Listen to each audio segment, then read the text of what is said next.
M Swaraj വിജയിച്ച് നിയമസഭയിലെത്തിയാൽ കാത്തിരിക്കുന്നത് മന്ത്രിപദം.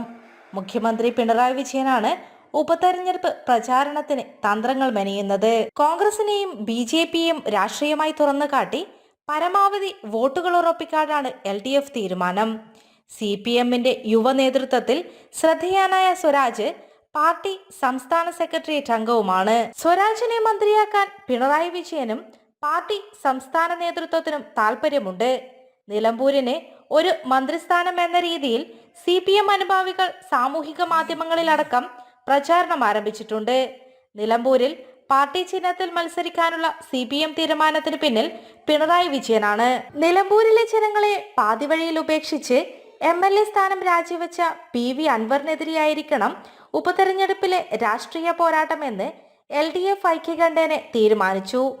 രാഷ്ട്രീയ പോരാട്ടം നടത്തണമെങ്കിൽ ഏറ്റവും ശക്തനായ സ്ഥാനാർത്ഥി തന്നെ വേണമെന്നും അതിന് ഏറ്റവും യോഗ്യൻ സ്വരാജ് ആണെന്നും മുഖ്യമന്ത്രി പാർട്ടി നേതൃത്വത്തെ അറിയിച്ചു. തുടർന്നാണ് സ്വരാജ് എന്ന ഒറ്റപ്പേരിലേക്ക് ചർച്ചകൾ ചുരുങ്ങിയത്.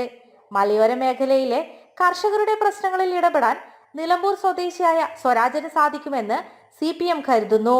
നിലമ്പൂർ ബാലികേറ മലയല്ലെന്നും സ്വരാജ് വമ്പിച്ച ഭൂരിപക്ഷത്തിൽ വിജയിക്കുമെന്നാണ് പാർട്ടി വിലയിരുത്തൽ.